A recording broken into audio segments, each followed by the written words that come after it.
On va prendre une autre question. Prenez-vous des personnes sans expérience, Paul? On a déjà abordé un petit peu le sujet.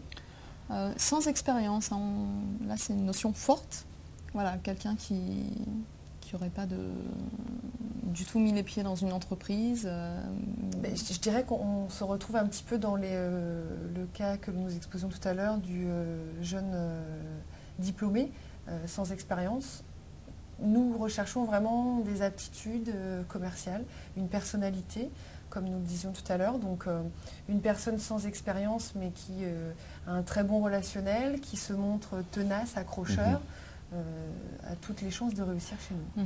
Après bon, ce qu'il faut savoir aussi, c'est quand même, on est quand même obligé de se fixer certains critères, hein. C'est-à-dire qu'on ne peut pas recevoir non plus tout le monde en entretien. Hein. Donc moi je sais que voilà, hein, selon les secteurs aussi, ben voilà, on n'a pas le même niveau d'exigence par exemple sur des agglomérations importantes. Moi l'exemple par exemple sur Lyon, où quand je lance une annonce, ben, j'ai énormément de retours, où là on peut être un peu plus sélectif que sur des secteurs voilà, plus ruraux. Après moi par exemple, ça m'est arrivé d'embaucher un gendarme qui n'avait aucune expérience, pour donner l'exemple, et c'est quelqu'un, puisqu'on a des systèmes de cooptation.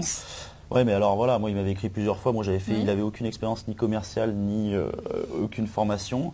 Il est allé voir son garagiste, un copain lui, enfin il s'est fait coopter plusieurs fois. Bon, je l'ai vu en entretien, il a su montrer que voilà, c'était quelqu'un qui était très intéressé et qui avait envie vraiment de travailler, qui était organisé, bosseur, etc.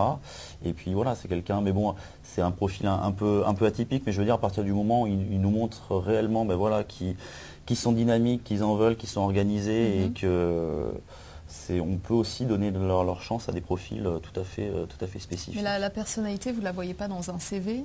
Donc comment on peut, en faisant ça, en s'accrochant, en relançant, en se faisant coopter Bah ça déjà, ça prouve voilà, qu'on a quand même une certaine envie d'y aller, et qu'on n'a pas juste envoyé un CV sans le suivre derrière.